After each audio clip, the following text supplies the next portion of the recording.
pagi hari ini firman Tuhan akan disampaikan oleh Guru Injil Samuel.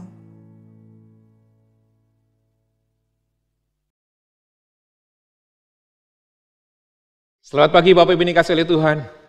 Bersyukur hari ini kita boleh bersama-sama beribadah. Dan mari kita memohon belas kasih Tuhan, supaya Tuhan menolong kita untuk memahami kebenaran firman-Nya. Mari kita berdoa.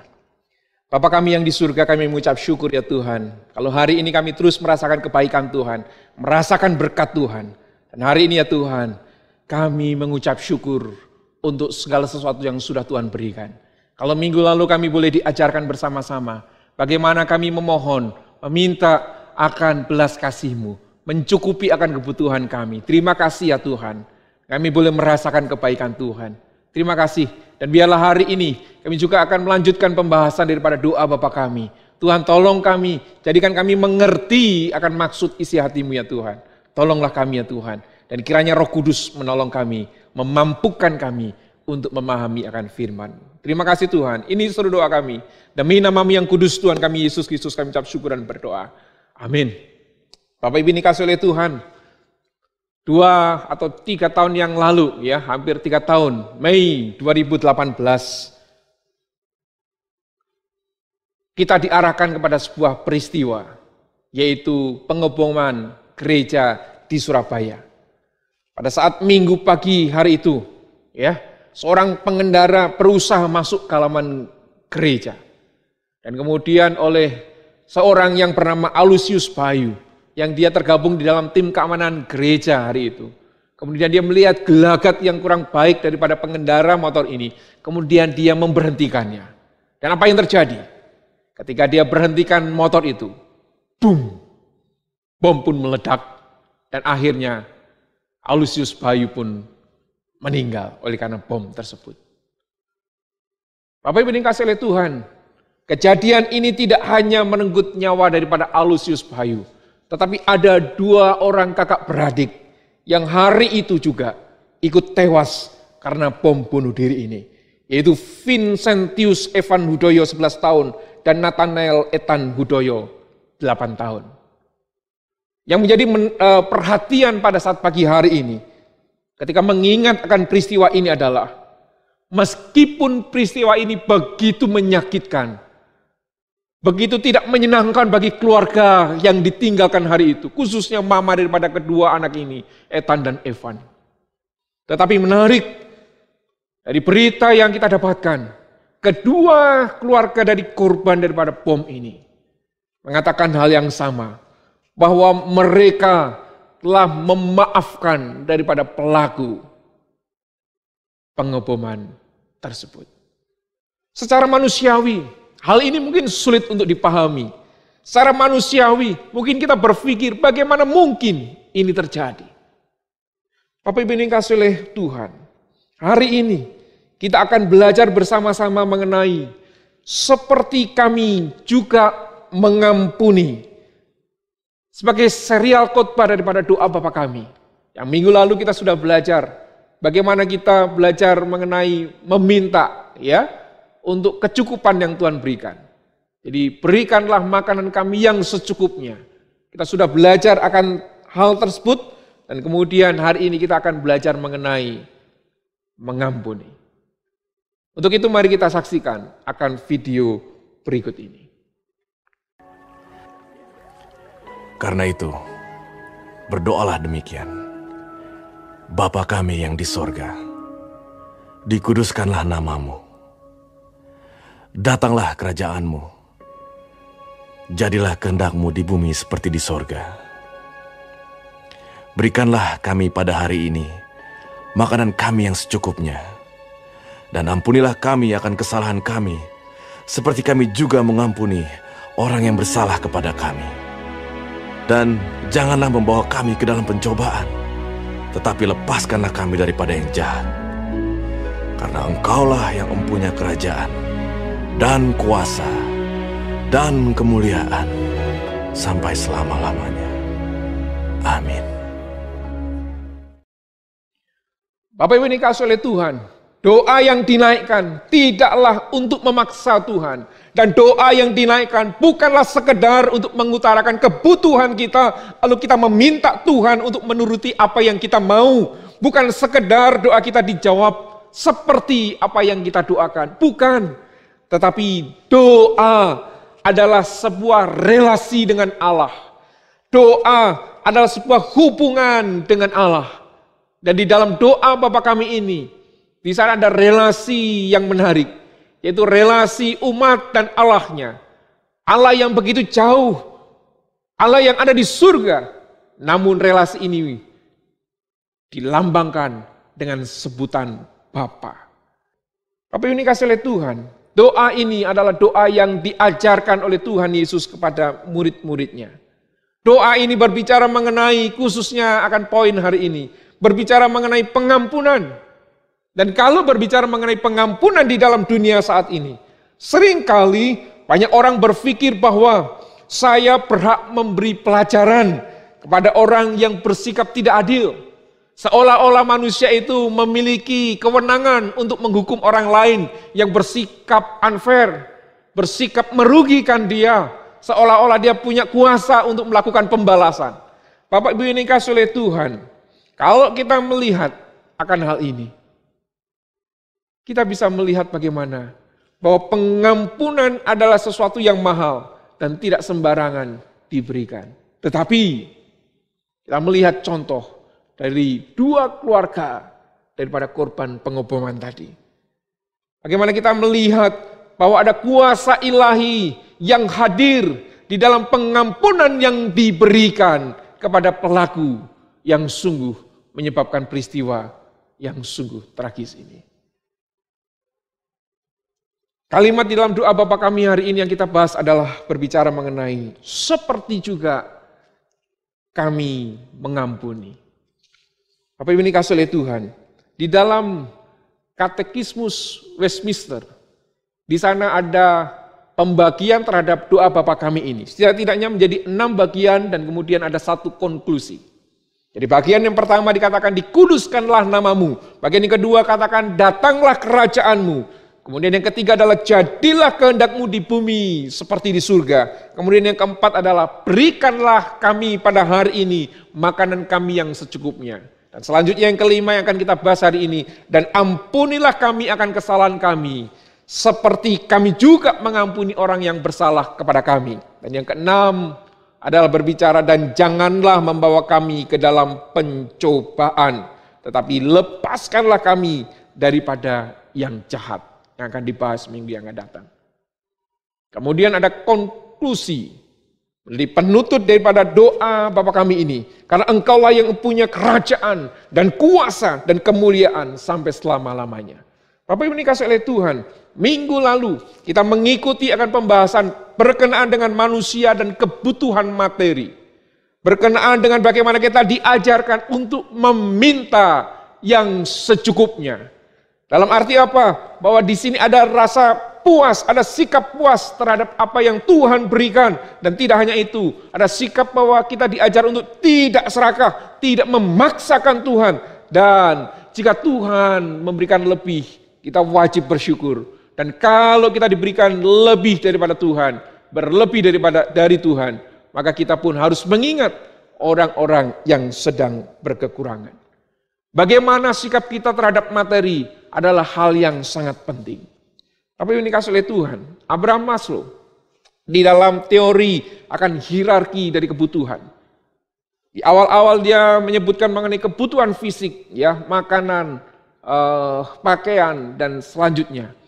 Kemudian tidak hanya itu, Abraham Maslow kemudian juga menyebutkan akan kebutuhan-kebutuhan yang lain, kebutuhan-kebutuhan secara psikologis, kebutuhan-kebutuhan rohani.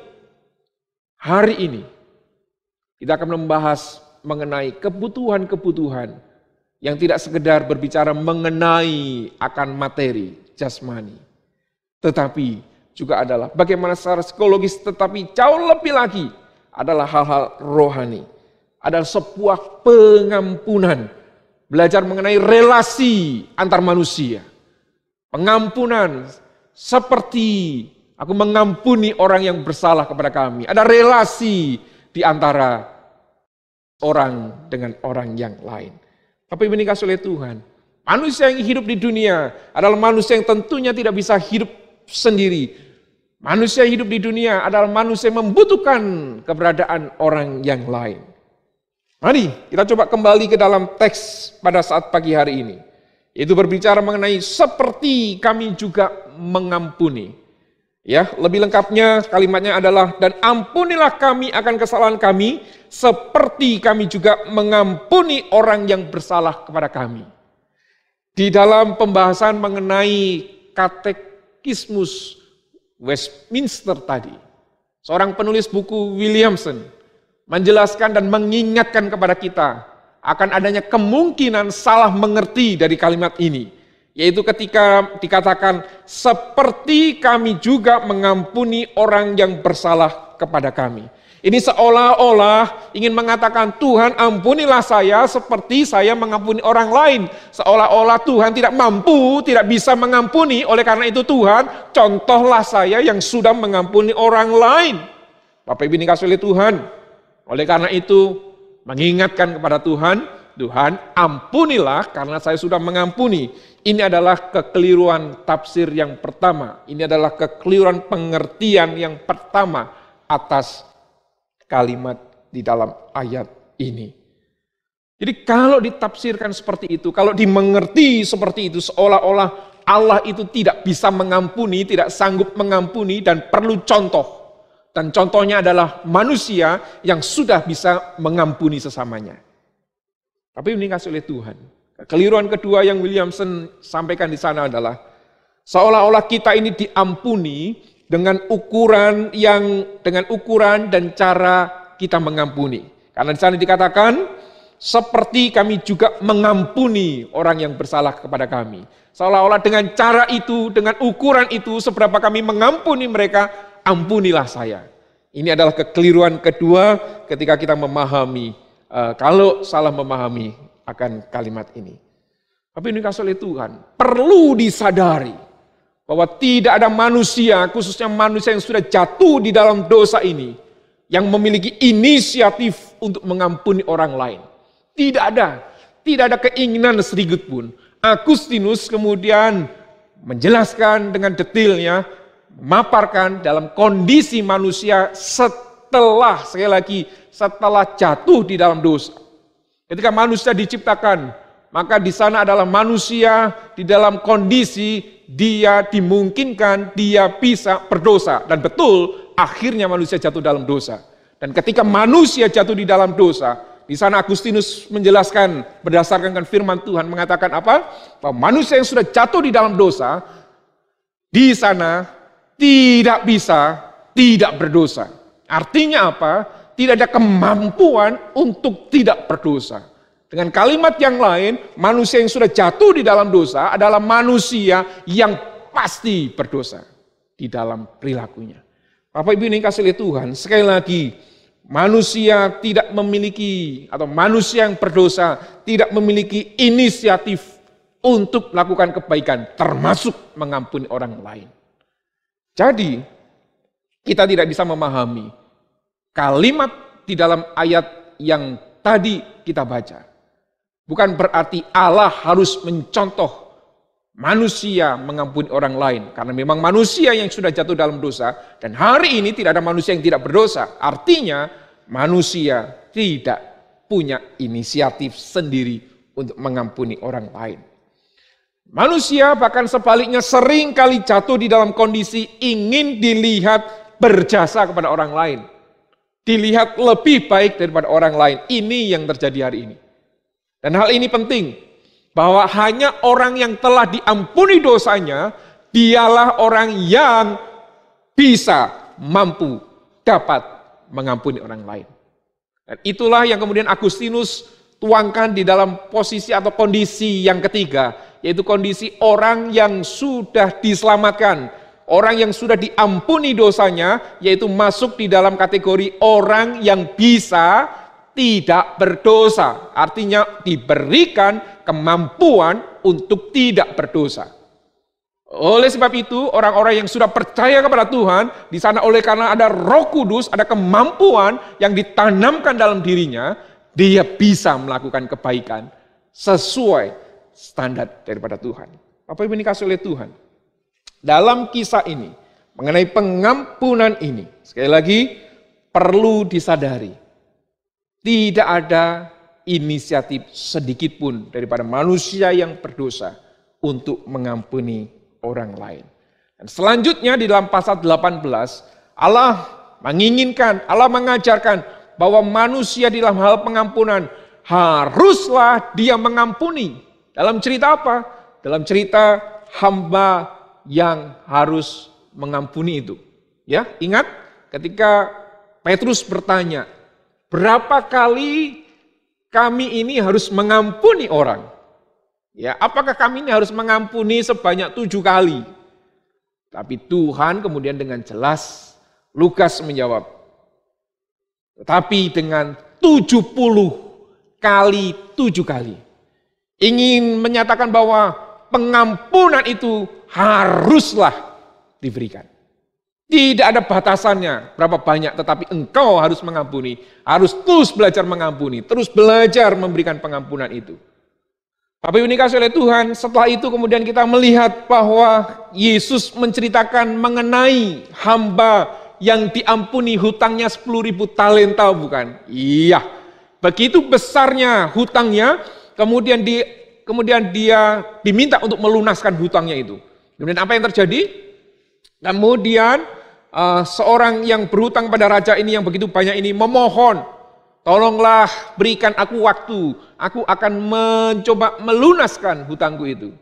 Apa yang dikasih oleh Tuhan, hutang begitu banyak adalah hal yang mustahil untuk bisa dilakukan. Dan cerita yang Tuhan Yesus berikan ini ingin menggambarkan ketidakmampuan, ketidakmungkinan bahwa hutang ini dilunaskan.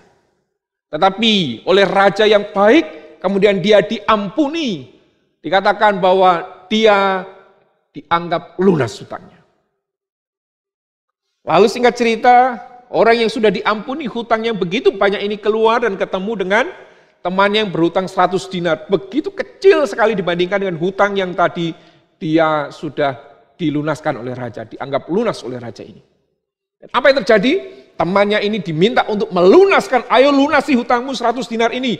Kalau tidak, kamu akan kumasukkan penjara. Dia dikatakan di ayat itu, dikatakan mencekik temannya itu, kemudian memasukkan ke dalam penjara. Menginginkan temannya ini melunaskannya. Orang yang sudah diampuni begitu besarnya, tidak serta-merta, tidak sekaligus menjadi seorang yang murah hati, yang mampu mengampuni orang lain. Lalu kisah ini, Tuhan Yesus ingin menyampaikan bahwa manusia tidak memiliki inisiatif, tidak memiliki kemampuan untuk mengampuni. Meskipun dia sudah diampuni. Apa yang dikasih oleh Tuhan? Mari kita perhatikan lebih seksama daripada konteks dari doa Bapa kami ini. Sekali lagi, doa ini diajarkan oleh Tuhan Yesus kepada siapa? Tuh, murid-muridnya. Artinya apa? Murid-muridnya adalah orang yang sudah dipilih, bukan? Orang-orang yang sudah dalam tanda kutip diselamatkan, bukan? Untuk dipilih, untuk diselamatkan, bukan? Artinya orang-orang yang sudah mengikut Kristus, yang percaya kepada Kristus, bukan? Nah, Bapak Ibu dikasihi oleh Tuhan, artinya di dalam doa ini, yaitu berbicara mengenai pengampunan, ampunilah kami, ini bukan berarti bahwa berkenaan dengan pengampunan atau pertobatan atau lahir baru, ya, bukan pengampunan di awal di mana kita menjadi percaya, menjadi Kristen, percaya kepada Yesus Kristus, ya, lahir baru, bukan. Karena memang ini sudah dinaikkan oleh orang yang sudah percaya, bukan belum percaya. Jadi sekali lagi, doa ini adalah doa yang Tuhan Yesus ajarkan kepada murid-muridnya.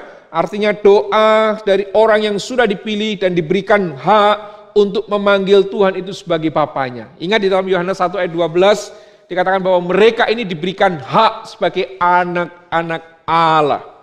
Dengan kata lain, bahwa doa Bapa kami adalah doa dari anak-anak Tuhan yang sudah diampuni. Pertanyaannya, kalau sudah diampuni, kenapa harus minta ampun lagi? Bapak Ibu dikasih oleh Tuhan. Sekali lagi, pengampunan yang pertama ini, pengampunan yang berhubungan dengan lahir baru, cukup sekali diberikan, dan cukup sekali diterima oleh kita manusia. Dan siapa yang percaya kepada Yesus Kristus, mereka adalah orang-orang yang sudah lahir baru, yang sudah diampuni dosanya, dan orang yang selamanya dijaga oleh Tuhan untuk tetap percaya kepada Tuhan.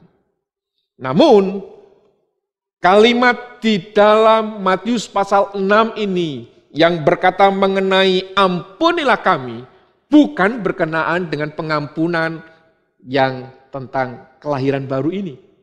Tetapi lebih kepada apa? Kehidupan keseharian.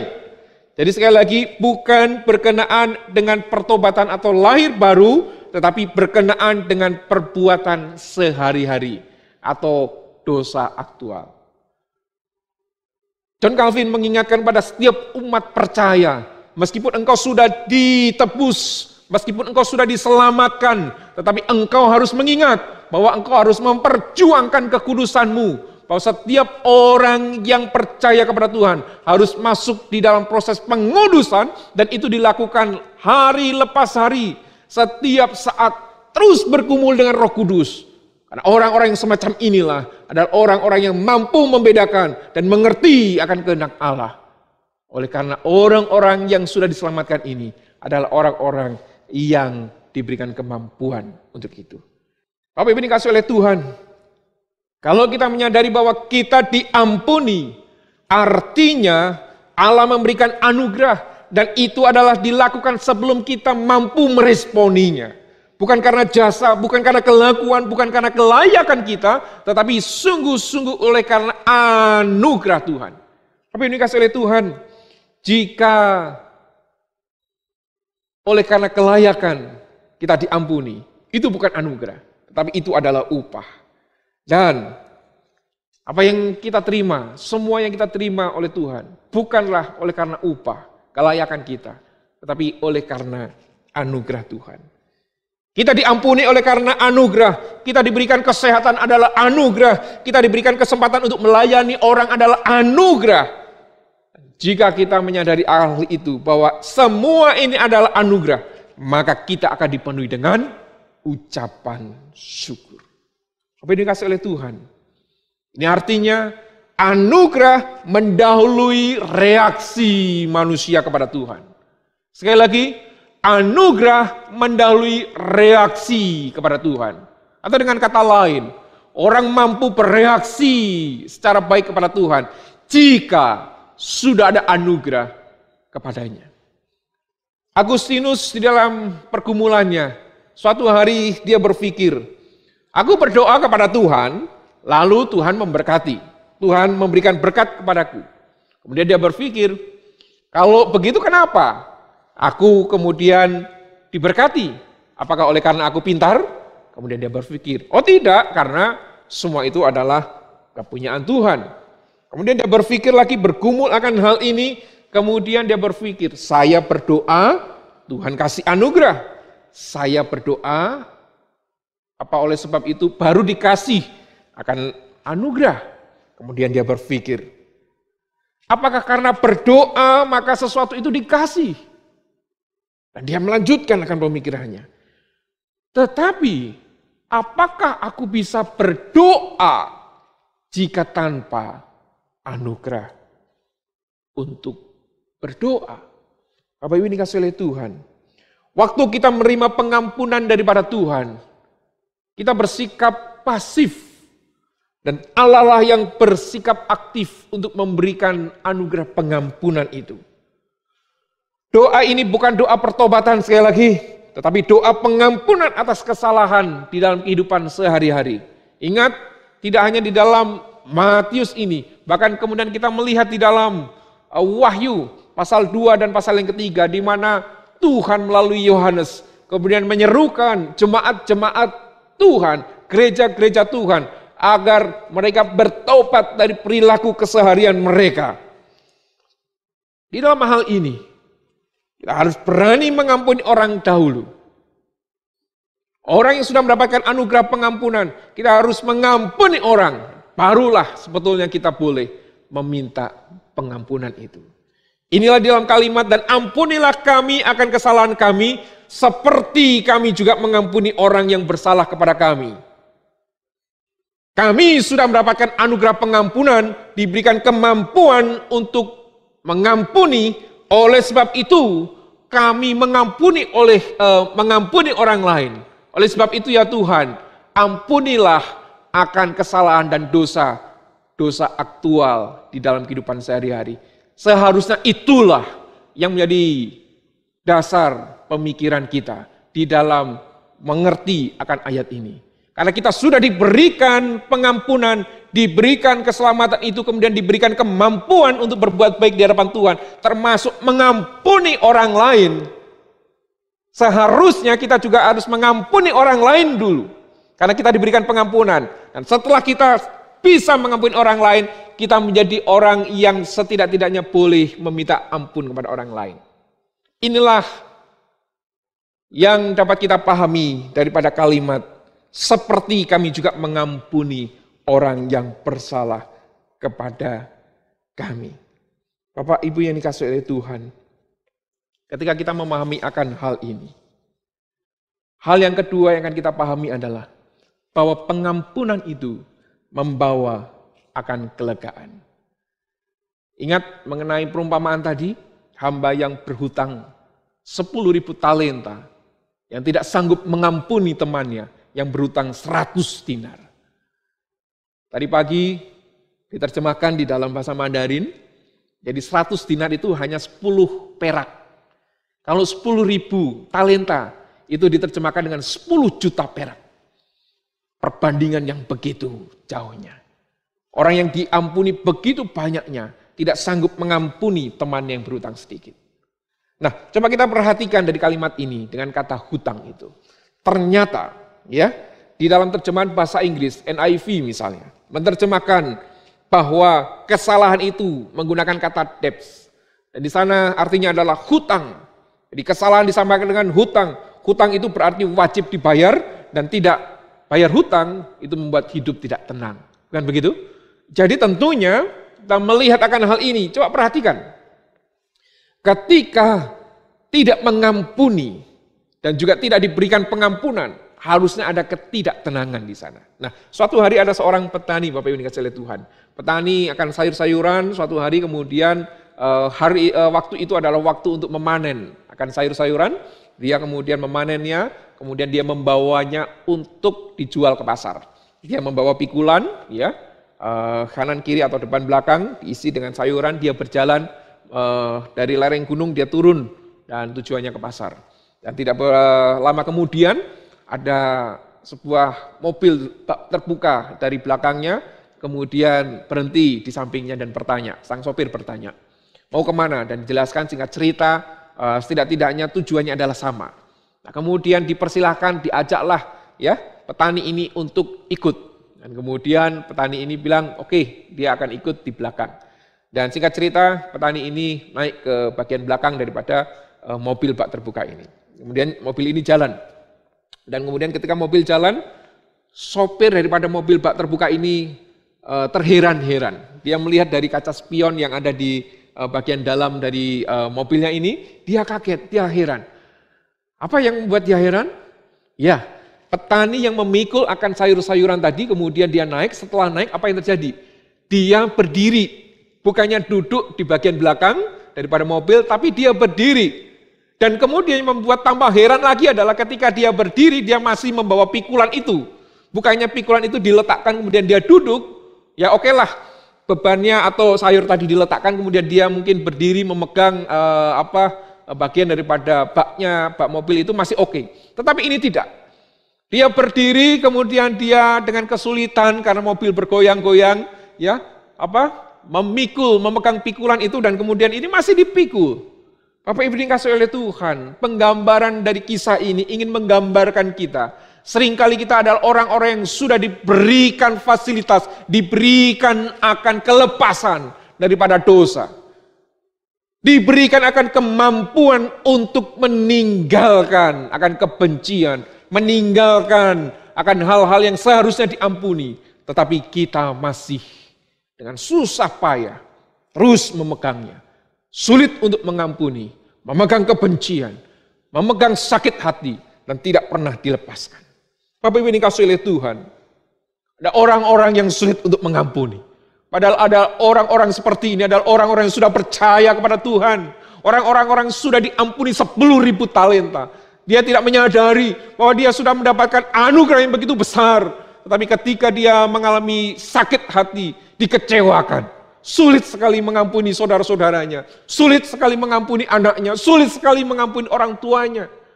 Padahal dia jelas-jelas adalah anak Tuhan yang sudah menerima pengampunan daripada dosa. Yang kemudian digambarkan begitu besarnya hutang atau dosa yang sudah dilunaskan oleh Tuhan. Bapak Ibu yang dikasihi oleh Tuhan, pagi hari ini, kalau firman ini berbicara secara pribadi kepada kita, Tuhan menegur, ada orang-orang yang diingatkan kepada kita. Tiba-tiba kita teringat akan nama-nama yang masih kita pegang, sakit hati kita, kebencian kita. Karena dia mungkin saja tidak memahami bahwa dia telah berbuat sesuatu yang membuat kita sakit hati. Hari ini, kalau kita mengingat nama itu, hari ini, kalau kita tahu nama itu, bawalah di dalam pergumulanmu hari ini. Tapi ini kasih oleh Tuhan, kembali ke dalam teks yang kita baca. Ampunilah kami. Di sana kalau kita mengingat tidak dapat mengampuni, itu menyebabkan bahwa manusia itu dibelenggu rasa sakit hati. Dan ingat, pemazmur juga mengingatkan, aku akan menyimpan firman-Mu di dalam hatiku, supaya aku jangan berdosa. Dosa dimulai dari hati, dan Calvin kemudian mengingatkan, hati itu pabrik daripada berhala. Dan kemudian Yeremia juga mengingatkan, menambahkan bahwa di sana dikatakan betapa liciknya hati, lebih licik daripada segala sesuatu. Dan Yesus kemudian mengajarkan kita bahwa apa yang keluar dari mulut itu keluar dari hati, dan itu yang jahat atau yang menajiskan dalam konteks tersebut. Hati itu adalah sarang daripada dosa. Dan kita lihatlah Yesus yang telah mengampuni. Bahkan ketika dia harus menderita di atas kayu salib, dia bisa mengatakan, Bapa, ampunilah mereka. Apa yang dikasihi oleh Tuhan? Pengampunan itu membawa kelegaan kepada yang diampuni. Tetapi jangan salah, pengampunan yang dilepaskan, yang diberikan, juga membawa kelegaan kepada orang yang mengampuni. Karena kebencian itu tidak disimpan lagi. Apa ini oleh Tuhan, dikasih oleh Tuhan. Ketika kita belajar akan hal ini, itu berbicara mengenai ampunilah kami akan kesalahan kami seperti kami juga mengampuni orang yang bersalah kepada kami. Seharusnya ini menjadi spiritual memory kita. Kita yang ingat doa Bapa kami, sebagian besar orang saya yakin bisa menghafalkannya, bisa mengucapkannya tanpa melihat teks. Tapi seharusnya ini tidak sekedar hanya menjadi semantik memori. Kalimat yang kita tahu artinya, mengerti dan bisa dihafalkan. Tetapi seharusnya ini menjadi spiritual memori kita yang mengubahkan, yang mampu kita hidupi. Dan kita jalankan untuk mengampuni, memberikan pengampunan itu. Apa yang dikasih oleh Tuhan, kalau ini hanya berhenti kepada semantik memori, itu berarti kita tahu apa yang diajarkan oleh Yesus. Dan sebagian besar orang bisa melakukan hal itu di dalam area semantik memori. Apa yang dikasih oleh Tuhan? Kalau iya hanya di dalam tataran ini, artinya doa Bapa kami akan berhenti di dalam area kognitif, di dalam area hafalan ingatan, dan kita bisa mengerti apa arti kalimat itu. Tetapi kalau kita lanjutkan di dalam spiritual memori kita, kemudian membawa kita akan pengingat kita bahwa Allah yang sudah mengampuni kita, memberikan kemampuan untuk mengampuni. Maka ini menjadi kalimat yang terus kita hidupi. Dan di saat kita berdoa atas permohonan pengampunan akan kesalahan kita, kita sungguh-sungguh menyadari ini adalah sebuah permohonan yang keluar dari hati yang paling dalam. Tuhan Yesus tidak sekedar mengatakan bahwa firman Allah itu benar, Tetapi Yesus dengan jelas mengatakan bahwa firman Allah itu adalah kebenaran. Apa bedanya? Kalau mengatakan bahwa firman Allah itu benar, itu adalah kalimat atau statement yang bisa diverifikasi atau membutuhkan verifikasi bahwa sesuatu itu benar. Tetapi kalau kebenaran, artinya firman itu adalah firman yang dihidupi dan menjadi kebenaran itu. Dan inilah yang Tuhan inginkan di dalam hidup kita. Firman Allah bukan berhenti kepada semantik memori, tetapi kemudian menjadi spiritual memory yang mengubahkan, menggerakkan kita. Dan konteks hari ini adalah untuk mengampuni orang yang bersalah kepada kami. Bapak ini dikasih oleh Tuhan, pengampunan itu melepaskan ikatan kemarahan, kebencian, dan kepahitan hidup kita. Oleh sebab itu, berilah pengampunan. Amin. Mari kita berdoa. Bapa kami yang di surga, kami ucap syukur ya Tuhan. Kalau hari ini Tuhan memampukan kami untuk boleh mengerti akan firman-Mu, menelaah akan firman-Mu. Tapi ya Tuhan, kami mohon belas kasih-Mu. Biar ini tidak hanya berhenti di dalam kami mengerti. Tidak berhenti bahwa kami setuju. Tidak berhenti bahwa kami bisa menjelaskan. Tapi biarlah firman-Mu ini ya Tuhan, kami hidupi, kami buahi dalam kehidupan kami ini ya Tuhan, dengan kemampuan dari Roh Kudus-Mu. Sehingga kami adalah orang-orang yang diberikan kemampuan untuk mengampuni, dan juga kemauan untuk mengampuni. Tuhan tolong kami. Sekali lagi kalau kami mengingat ada orang-orang yang sempat atau yang dulu membuat kami sakit hati. Biarlah hari ini ya Tuhan kami datang kepada Tuhan, memohon belas kasih-Mu. Kiranya Tuhan memberikan kemampuan, kekuatan, keberanian untuk melepaskan pengampunan, untuk memberikan pengampunan kepada orang tersebut ya Tuhan. Dan kemudian kami realisasikan, kami wujud nyatakan dengan datang berbicara bahwa kami mau mengampuni mereka. Tuhan tolong kami agar kami adalah orang-orang yang terbebas dari hutang tidak bisa mengampuni. Dari hutang di mana kami masih menyimpan kebencian, sakit hati. Dan biarlah hari ini ya Tuhan, kami orang-orang yang dibebaskan. Karena ada pengampunan atas sakit hati. Pengampunan atas kebencian yang selama ini kami pendam. Tuhan, kalau ada orang-orang yang melukai kami, menyakitkan hati kami, biarlah Tuhan juga memberikan hati untuk menyadari akan perilaku-perilaku mereka. Dan juga Tuhan, biarlah ada kesempatan kami boleh berjumpa dengan bagaimanapun caranya, sehingga kami boleh ada rekonsiliasi, kami boleh ada pengampunan yang kami berikan. Tuhan tolonglah kami ya Tuhan. Ini seluruh doa kami. Dan sebaliknya, kalau kami adalah pembuat perilaku-perilaku yang membuat orang lain sakit hati, Tuhan berikanlah kiranya kami hari ini kesadaran diri dan juga pengertian agar kami menyadari apa yang sudah kami lakukan adalah hal itu menyakitkan orang lain. Kami boleh datang untuk memohon belas kasih dan juga pengampunannya. Kami juga berdoa ya Tuhan ke depannya agar kami hidup lebih hati-hati supaya kami tidak mudah menyakiti hati orang lain. Tuhan tolonglah kami. Ini seluruh doa kami yang kami panjatkan, kami naikkan. Hanya demi nama-Mu yang kudus Tuhan kami Yesus Kristus kami berdoa dan mengucap syukur. Amin. Tuhan Yesus memberkati.